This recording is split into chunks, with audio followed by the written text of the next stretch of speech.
अस्सलाम वालेकुम everyone, this is D2 exercise 12B और क्वेश्चन नंबर 1 हम उसका कर रहे हैं, जिसमें हमें कहा जाता है फाइंड द वॉल्यूम मालूम करना है हमें सिर्फ। और ये हमें शायद कोन्स देंगे इसमें तमाम क्वेश्चंस में।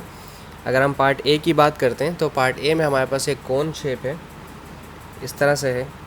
ठीक है जी, this is our cone, that's okay. ये इसकी हाइट है कोन की, ऑब्वियसली 14 सेंटीमीटर।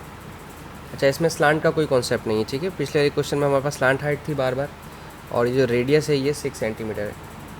अच्छा, पहले थोड़ा सा कोन को डिस्कस कर लेते हैं, इसके फार्मूले को डिस्कस कर लेते हैं। इन्होंने फार्मूले में लिखा हुआ है 1/3 पाई आर स्क्वायर और हाइट, ये वॉल्यूम ऑफ कोन लिखा हुआ है। तो इसमें कोई परेशानी वाली बात नहीं है। ये जो पाई आर स्क्वायर है ये सर्किल के एरिया का फार्मूला होता है। आपका जो सर्किल होता है और सर्किल जो होता है उसका जो एरिया होता है वो होता है पाई आर स्क्वायर, ठीक है, अगर हम बात करें तो। अच्छा, अब यहाँ पाई आर स्क्वायर इस्तेमाल करने की वजह क्या है? क्योंकि जो आपकी कोन है ये सर्कुलर शेप की होती है। अब आप बोलेंगे तो ओवल है, तो इट डजेंट मैटर ओवल हो या सर्कुलर हो, उसमें आपके पास वैसे ओवल तो शेप मुश्किल ही होती है कि ओवल का शेप पाई आर स्क्वायर होता है। अमूमन आपको सर्कुलर शेप ही देते हैं। I am sorry. तो ये जो सर्कुलर शेप है इसकी वजह से हमने पाई आर स्क्वायर लिया है, और जो ये कोन की जो हाइट होती है उसकी वजह से ये कोन की हाइट इस्तेमाल की जा रही है। अच्छा, अब हम आते हैं अपने क्वेश्चन की तरफ। और जो ये रेडियस है, ऑब्वियसली सर्कल का हाफ जो होता है सेंटर से सरकमफेरेंस तक का, इस तरह से आपका सर्कल होता है, तो यहाँ से यहाँ तक आपका ऑब्वियसली ये रेडियस कहलाता है, ठीक है। और बाकी डायमीटर की बात बाद में करेंगे। 1/3 पाई आर स्क्वायर एच। पाई की अपनी ख़ुद की वैल्यू होती है 22/7। ये एक रेशो होता है, इसलिए इसकी कोई यूनिट नहीं होगी। ये एक रेशो होता है सर्कल के सेंटर और सरकमफेरेंस के रिलेशनशिप का। तो अब ये इसका सेंटर होता होगा, ये इसका मुझे इतना ज़्यादा डिटेल में तो इतना जाने की ज़रूरत नहीं है, बस ये एक रेशो है सर्कल के सेंटर और उसके सरकमफेरेंस का। ओके जी, 1/3 पाई की वैल्यू 22/7। रेडियस हमारे पास 6 दिया हुआ है, तो 6 का स्क्वायर ले लेते हैं हम। और हाइट हमारे पास दी है 14। वैसे तो ये मैनुअली करने वाली कुछ चीज़ है नहीं, कैलकुलेटर से होगी। पेपर 2 का क्वेश्चन है ऑब्वियसली ये, और हम इसे कर रहे हैं divide by 3 and divide by 7। So this is 528। तो इसका वॉल्यूम आ गया है 528, और ये है सेंटीमीटर क्यूब। चूँकि वॉल्यूम होता है, वॉल्यूम हमेशा क्यूब में शो मेंशन करते हैं।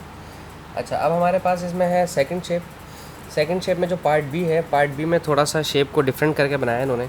अच्छी बात है, डिफरेंट क्वेश्चन देने चाहिए।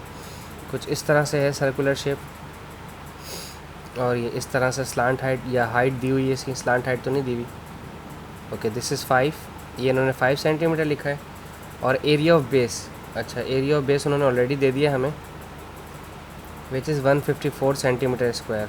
ओके, तो अभी थोड़ी देर पहले मैंने इस पार्ट में डिस्कस किया था आपको कि एरिया ऑफ बेस अगर दे दिया जाता है या एरिया ऑफ बेस ना भी दे हमें, तो जो हम फार्मूला इस्तेमाल करते हैं अगर वॉल्यूम की हम बात करें, तो वॉल्यूम का जो फार्मूला है वो है 1/3 पाई आर स्क्वायर और एच।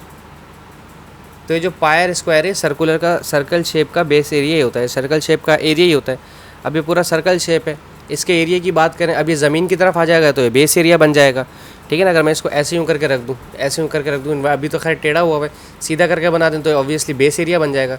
तो उन्होंने बेस एरिया का नाम दे दिया 154। है तो सर्कुलर शेप ही ना, अब सर्कुलर शेप है, बेस एरिया बोलो या एरिया बोलो, बात तो एक ही है। तो दिस इज़ 154, और हाइट हमारे पास दी हुई है 5।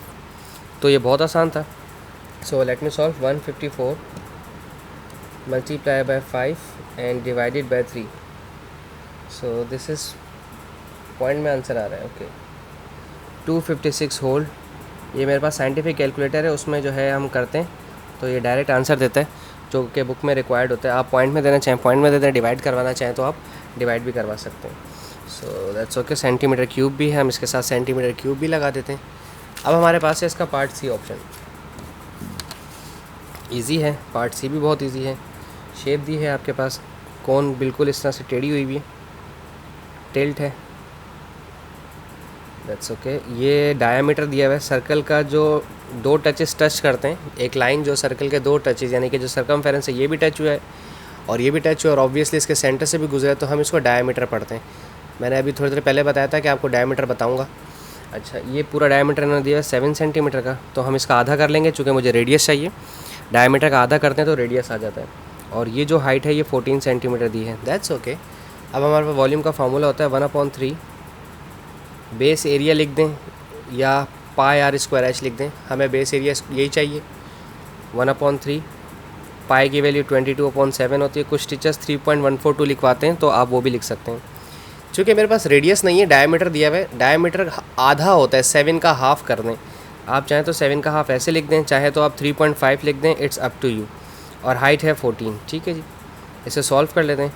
7 7 ज़ा 49, 22 मल्टीप्लाई बाय 7 7 ज़ा 49 मल्टीप्लाई बाय 14,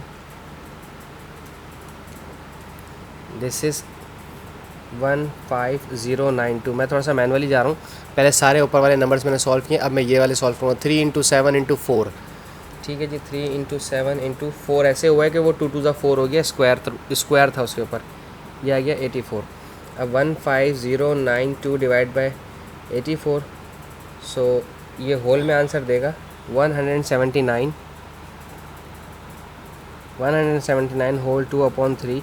और अगर आप पॉइंट में जाते हैं तो ये 179 बन रहा है, 179.66 और सेंटीमीटर क्यूब भी है, चुके ये वॉल्यूम है। अब हम पार्ट डी की बात कर लेते हैं।